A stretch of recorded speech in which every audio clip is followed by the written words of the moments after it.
Here on the Simpletivity channel, I talk an awful lot about to-do lists, and it's very true that a to-do list is a type of checklist. As you're going through your day, you're checking things off or striking things through. But today, I want to talk about recurring checklists. These are checklists that you can use on a recurring basis and are going to help you so you don't have to remember certain things as a part of your day.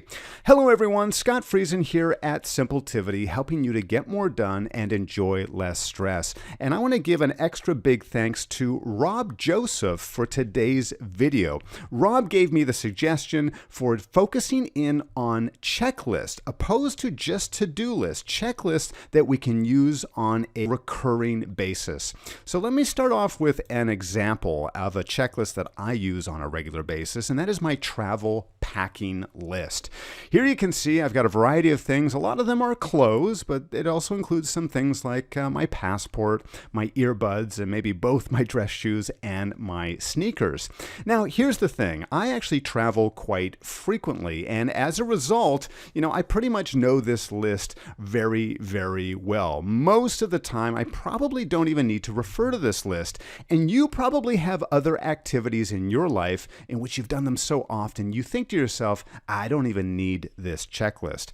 Well, I might argue that's precisely the time when you need the checklist, because when we start to feel a little confident, that's exactly when we forget the tie and, oh no, there is going to be a formal function at this destination, or oh no, I forgot my sneakers and I do want to go for a run. That is the great power in using checklists. You don't have to store this information in your head at all. You can just refer to the checklist when you're doing certain activities.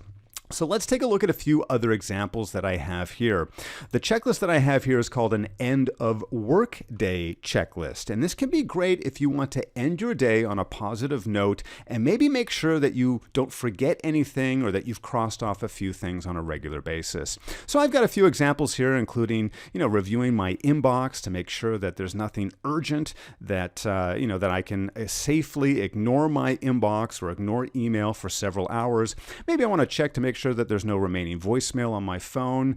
Perhaps you've got an activity, something that you need to send to someone else or something that you need to update on a regular basis. So in my example, I've got send new leads to sales manager, and then reviewing my schedule for tomorrow and reviewing my to-do list as well.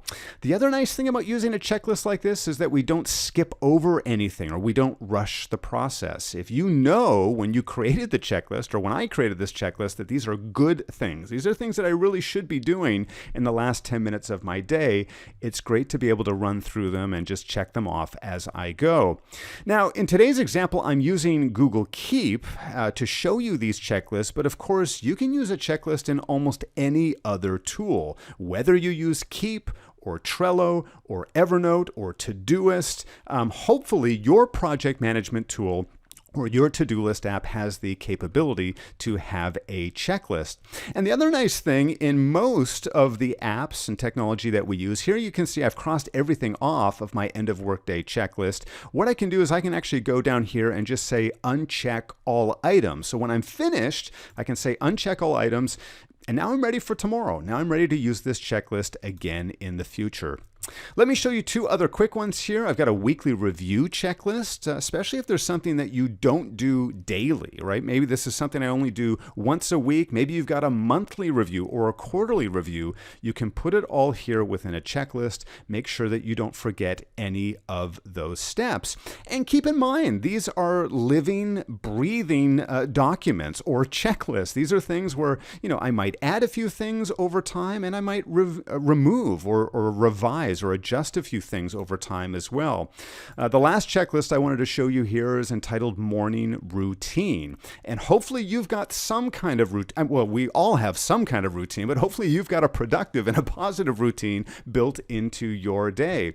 So, how are you going to start your day so you can set yourself up for success? And, over time, I might adjust things here. Maybe I want to review my schedule for the day after I come back from my run or after I have my breakfast or something along those lines. Maybe over time I realize, you know what, I don't want to do this at that time, or I don't want to do it at all. That's fine. I can remove it from this checklist. I think this is especially important when you are starting a new routine or you're starting a weekly review or whatever it is, to have some type of checklist so you can save your mental energy for more important tasks and for more important activities. So I hope I've given you a few ideas of how you can use checklists in your day. If you're already using a checklist, I'd love to hear from you, and I would invite you to share it with us in the comments down below. I know there's going to be many others who are going to be excited to see some of your checklist ideas and how they help you to stay productive. And if not, hopefully I've given you some new ideas on how you can include checklists in as a part of your day. Thank you so much for watching. I hope you subscribe right here to the Simpletivity channel. And remember, being productive does not need to be difficult. In fact, it's very simple.